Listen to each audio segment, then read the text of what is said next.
quick Google search reveals that disquieting means uneasiness and stuff like that. Basically what you could probably get from context clues. Let's continue. Cannon's wound was unbelievably deep. And judging from Nanjo's pale face, it was almost a miracle that he was still conscious.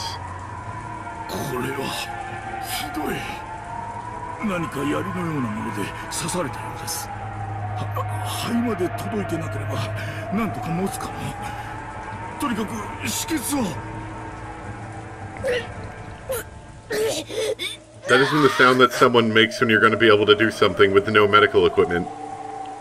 No matter how much Nanjo tried to wipe off that gushing deep red blood, he couldn't wipe it. He couldn't wipe it. He couldn't wipe it all away. And each time the wound was aggravated, causing Cannon to cry in anguish.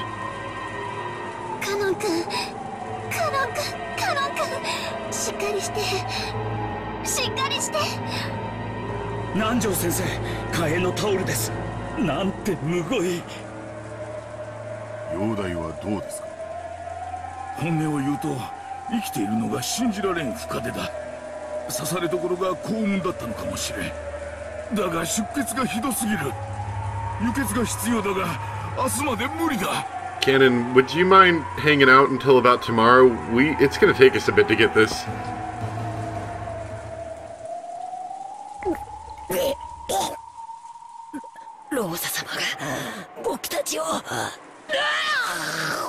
That was extremely informative.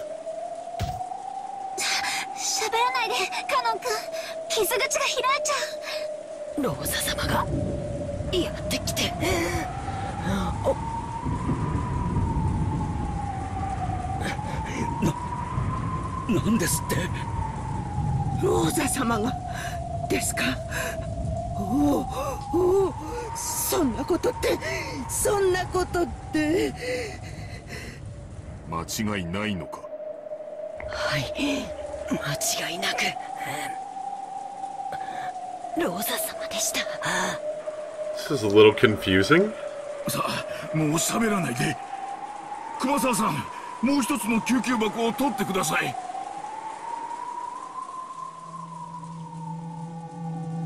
Genji-san, Rosa-sama ga nante koto wa ariiru no deshou ka? Wakaran. Disregarding Nanjo and Kumasawa, who were struggling hard and stained with blood as they tried to stop the bleeding, Genji and Goda faced each other. Because if what Cannon had said was the truth, Rosa was the culprit who killed Jessica. Just taking a quick look. It still does seem odd. She basically, like, she made his corpse go away. There's no corpse and yet he's dead, but the witch said so in red, therefore he's definitely dead. Was there some way she said it that tricked me into thinking that he was dead when in fact he wasn't?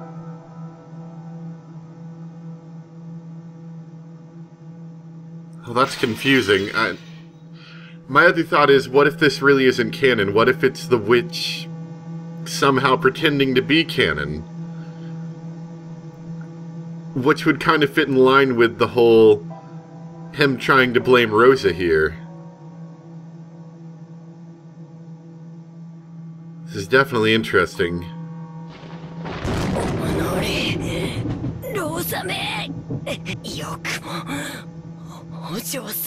Because we definitely know that didn't happen. So, this canon here seems highly suspicious.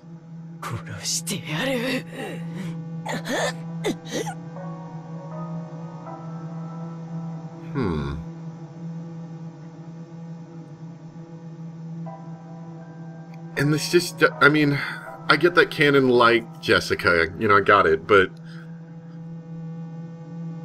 I don't know, maybe it makes sense, but he seems like, this doesn't seem characteristic of Cannon.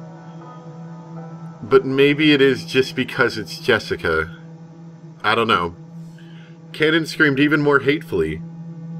His hate-filled voice made it seem like he was seeing Jessica being harmed right before his eyes. 確かにローザ様がお嬢様を殺す理由はあるかもしれない。後ろ宮家が全滅すれば遺産は全てローザ様のもの。だとしたらバトラ様やジョージ様も危険なのでは。ローザ様は銃を持っている上に今客間には彼らしかいない。 So basically we have two separate groups with two separate ideals going on here, where servant group is worried about Rosa being the killer, while Rosa is worried about them being the killer, which is probably going to cause a lot of clashing, I imagine. ケンジさん、これはかなりまずいことでは。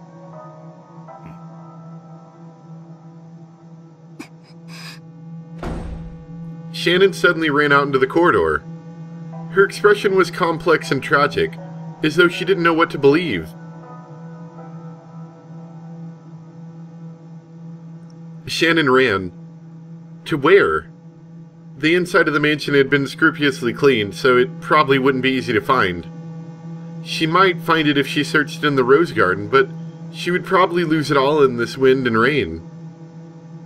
That's right. The boiler room isn't cleaned very often. If she went there, she might be able to find it. Shannon ran downstairs to find that in the underground boiler room.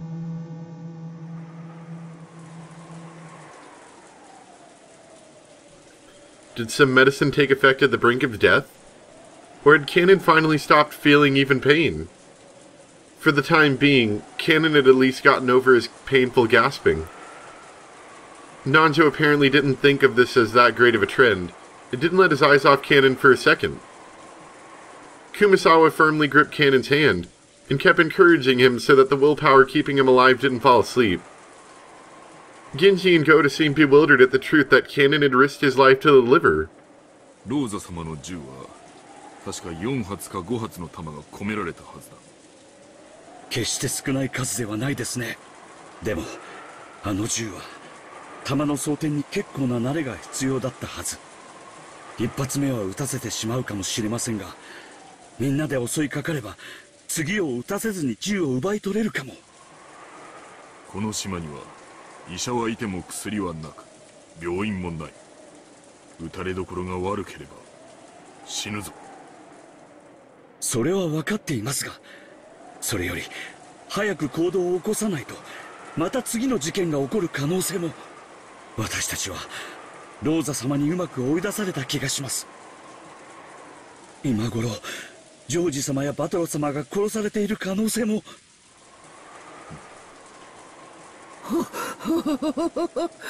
そんな危険な相手なら無理に刺激しない方がいいんじゃありませんか。しかし明日までは長い。どんな手を打ってくるか想像もつきませんよ。源氏さん、こちらから仕掛けるべきです。せめて10歳理由をこじつけて奪えばなんとかなるかも。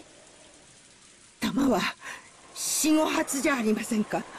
ということは私たち全員を殺すには足りないということです。She can't kill all of us. に刺激しなければきっとローザ様もむやみには。Rosa seems twisted enough right now she might actually attempt to kill people. あいつは言ったよ。僕たちを皆殺しにすると言った。Yeah, now I just don't believe this is Cannon anymore. Cannon who they thought had sleeping quietly, suddenly started talking brightly. Almost like he had been awake the whole time and had suddenly opened his mouth. He looked firm and steady, and Nanjo was slightly relieved, but just thinking of the deepness of that wound, he couldn't wipe away a certain creepy feeling. He knew because he was a doctor. It wouldn't have been unexpected if Cannon lost consciousness after losing so much blood. And yet somehow, he'd preserved his awareness so clearly. Was it youth? Or was it tenacity? Sometimes, the power of human life surpassed common knowledge. But yet, this seems like unhuman. When they had stopped the bleeding, Nanjo had groped around a bit inside the bleeding hole with tweezers to make sure there were no foreign objects inside the affected area. And the great depth of the wound had surprised him. The wound had certainly reached as far as his lungs. And yet, No, on the other hand, the fact that he is alive is fortunate. But Canon had spoken clearly.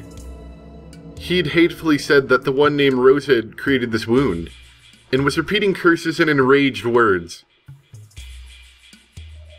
Canon, you're standing up now? Oh, no, Canon with the red eyes. That is definitely not Canon. 台風が過ぎ去るまでにどんな手を使ってでも皆殺しにする気なんだ。くそ、なんて人だ。源氏さん、どうしましょう。私たちにも何か武器がいるのでは。にわかには信じられん。王座様がそのようなことを。源氏様、信じる信じないじゃない。あいつが僕に、そう僕が聞いたんです。どうして信じてくれないんですか？ Well, yeah, I mean, one, you got the creepy red eyes. That's a little bit of an odd one there. 起きないで。傷に触ります。 Canon sat up on the bed, speaking to Ginju, who made no effort to believe Canon's story. あいつは僕たちを必ず全員殺す。もうきっと客間の方々も殺されているに違いありません。僕らが先に殺さなければ必ず僕らが先に殺される。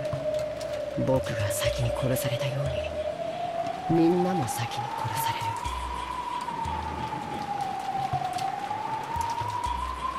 The way that's worded is really weird. Just like how I was killed first. 殺さなきゃ殺される。殺さなきゃ殺される。カノンさん、あんた本当に痛くないのか？ああ、これですか。Yeah. 大した傷じゃありません。 Oh, that's nothing. Just, you know, in my lungs. 大した傷じゃないどころか、あんたは本当に大したことありません。こんなのもう全然痛くないし、本当に大した傷じゃない。 As Canon said that, he began to untie the bandages which had been painstakingly wrapped. The gruesome hole in his chest was immediately exposed. カノンさん、そんなことをしてはダメですよ。早く横になって。大丈夫ですって。ほら、ね、大した傷じゃないでしょ。 Canon showed off his gaping wound, which was still slowly spitting out foamy blood. Everyone averted their eyes reflexively. ほら、全然大した傷じゃないですって。やめなさい。傷をいじってはいけません。ほら、見て。全然深い傷じゃないんですよ。ほら。 Are you like poking it? Stop doing that. Canon held up two fingers, showed them to everyone, and started to stick them into the gruesome wound right in the center of his chest. Ugh. I don't like the thought of that. Plunging, slimy, squishy wet. The finger went in deep to the base. Squish, gloop, gloop. Look what you did. Now Kumasawa is making those weird sounds again. That finger was completely sticking into his chest, up to its base. And then he slowly pulled it out in exactly the same way. The fingers he pulled out were stained a sticky, solid, deep red color, and there was even a thread hanging. The finger was, up to its base, covered in deep red. Oh, now Nanzo's getting a bit weirded out.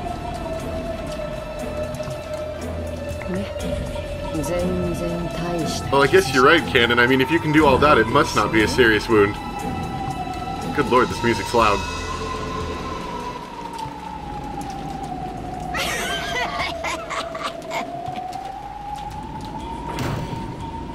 At that time, the door was opened vigorously and Shannon appeared. Even after she saw Canon, stained with fresh blood, her impregnable expression didn't falter. Yeah, 姉さん、どこへ行っていたの？僕が危篤だというのに、一体どこへ？ Well, you said it wasn't a serious wound, so you must not be that close to death. ボイラー室に行ってきたの。探し物があって、それより確かめたいの。あなたは本当に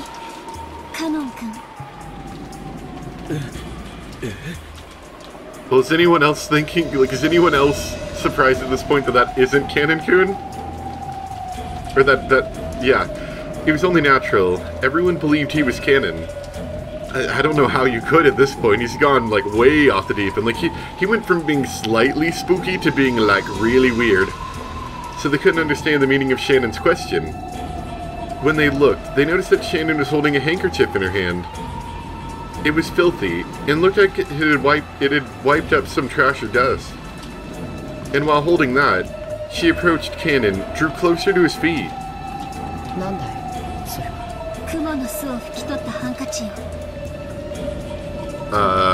Okay.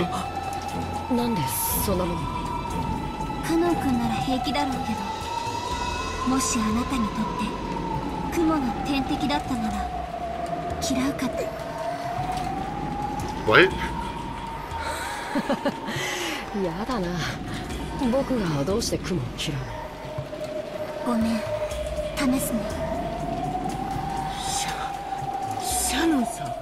It turns out he actually is canon, and Shannon gets surprised. Canon falls over dead now because he did this really weird thing where he stuck his finger in his chest, and everyone feels bad about it later.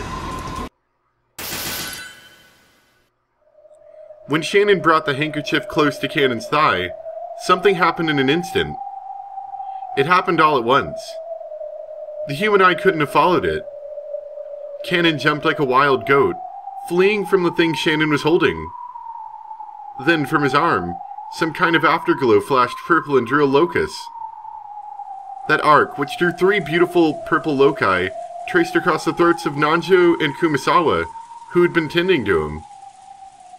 And in an instant, Nanjo and Kumasawa's throats opened like gaping mouths, and from then on the blood really started spewing out.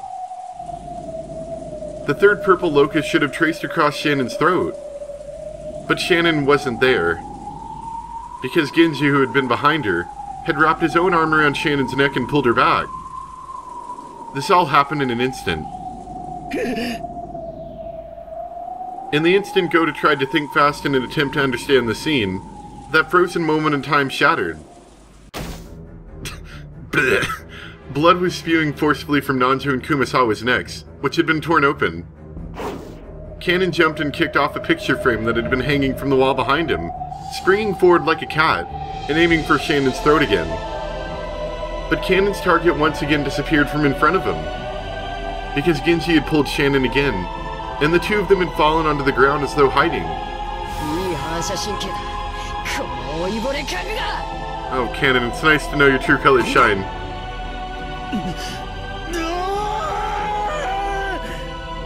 Gota wasn't an idiot either. Even if he couldn't fully understand what was going on, he at least realized that if this cannon wasn't seized, his own life would also be in peril. He sprung at Cannon with his huge body, pushing him up against the wall with his weight and physical strength.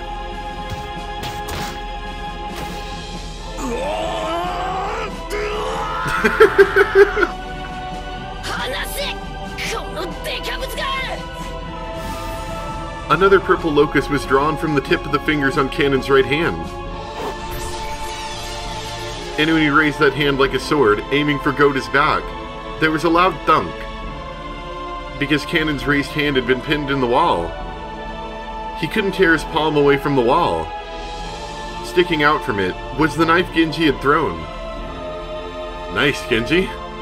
Under normal circumstances, it should have been surprising to see someone as old as Genji handle a knife so skillfully. But in this abnormal space, no one paid it much mind.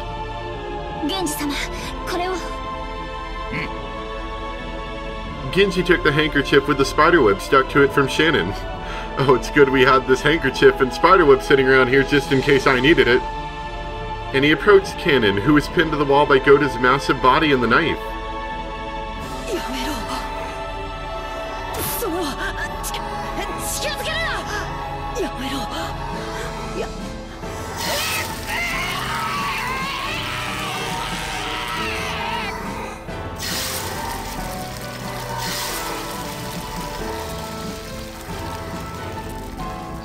That was certainly exciting.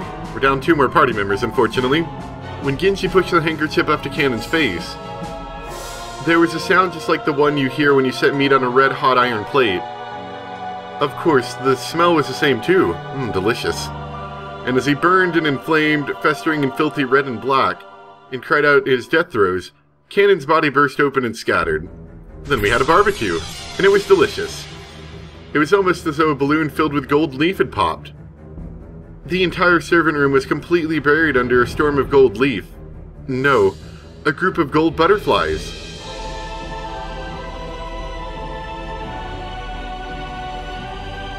So of course, I'm pretty sure this fake Cannon's goal was to get the servants and the rest of the group, the Yoshiramiya group, I guess, fighting against each other. Luckily that didn't happen. Unfortunately, we're down a servant and a doctor.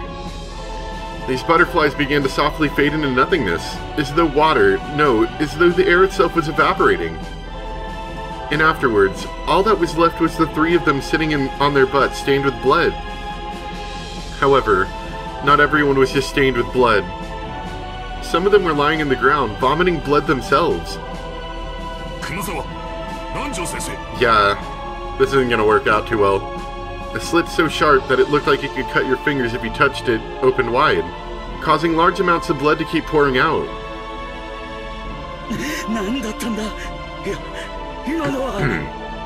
Nervous smile.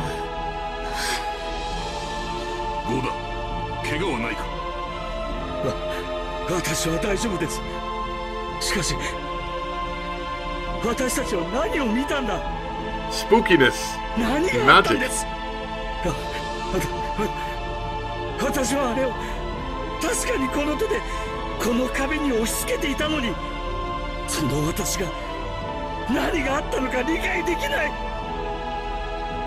Goda looked at his own hand. The bright red blood left from his scuffle with Cannon definitely remained. And yet, Cannon was nowhere to be seen. Because he had disappeared. He had turned into gold butterflies and scattered. Goda kept screaming alone, without a clue about what was going on.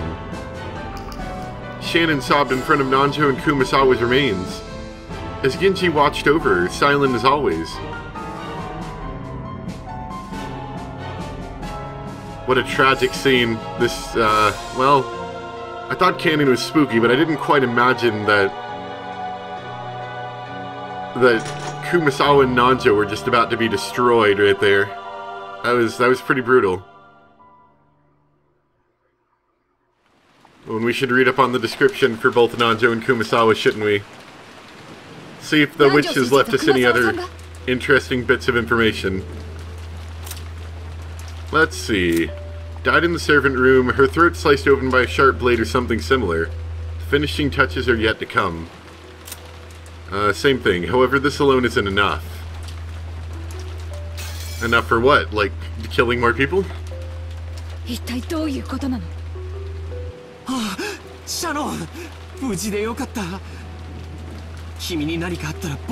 course, I bet Rosa trusts them even less now.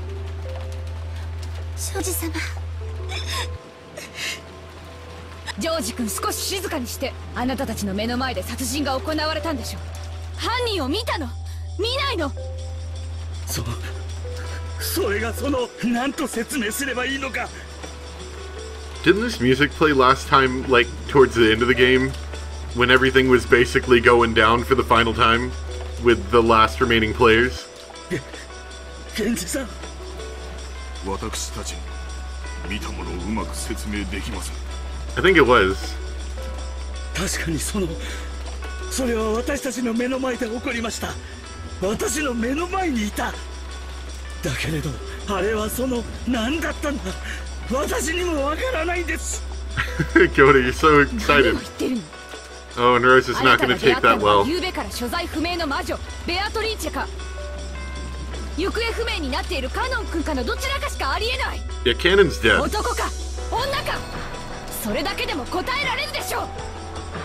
ローザおばさん、少し落ち着けって。目の前で2人やられりゃ誰だって混乱だってする。ゴダさん、元気さん、焦らなくていいぜ。何があったのか順を追って話してくれ。それが何を私は言えばいいのか。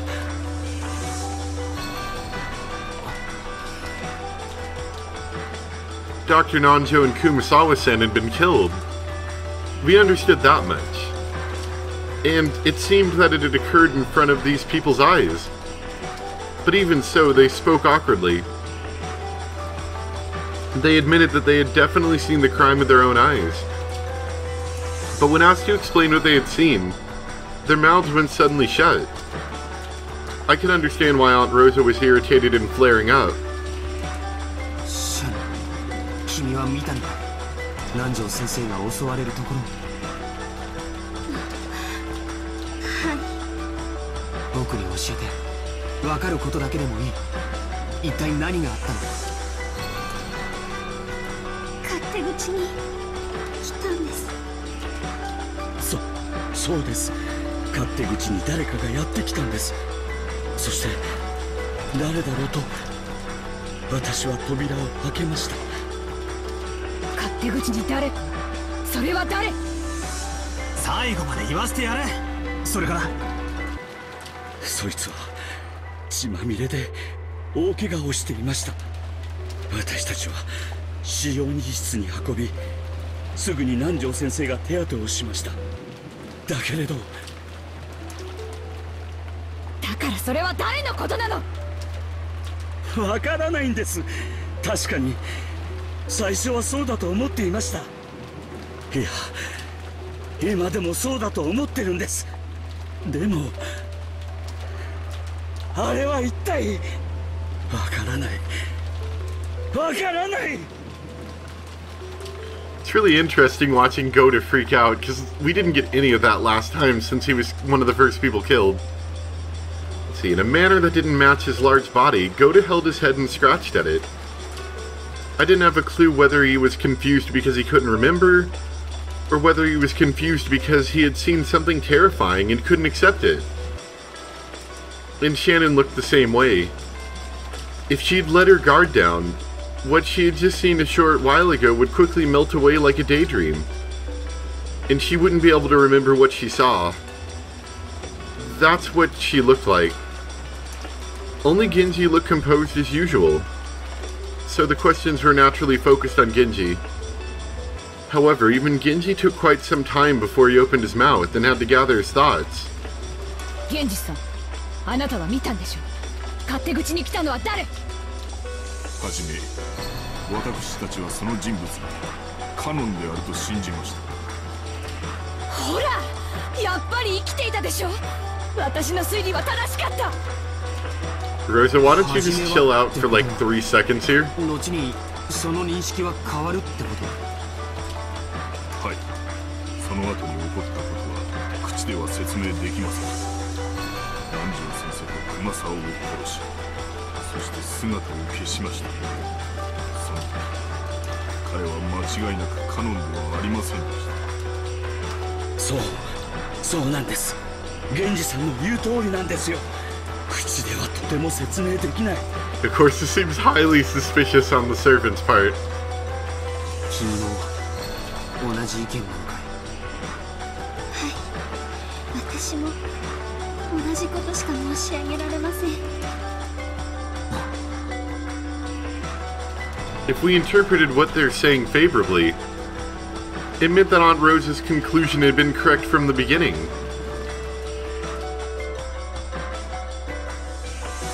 Cannon had appeared from the back door in the kitchen with a serious injury.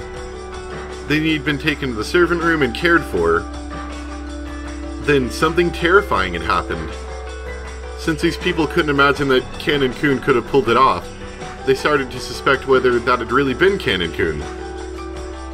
Is that how things are? In other words, this means Cannon-kun had appeared. No matter how confused they were, no matter how they muddled their words, that's what it meant in the end. So it was just as Aunt Rosa thought. Cannon-kun had used some trick to escape that room while it was locked? No, that doesn't matter anymore. The real problem is that Dr. Nanjo and Kumasawa-san were killed. Aunt Rosa had claimed that Cannon-kun was behind this from the very beginning. No matter how confused they became, and no matter how much they tried to deny it, they were halfway saying that it was the truth. But even so, for some reason, I felt like their awkwardness couldn't be explained just by confusion. What had they seen? Like they had said, had they really seen something unexplainable with words?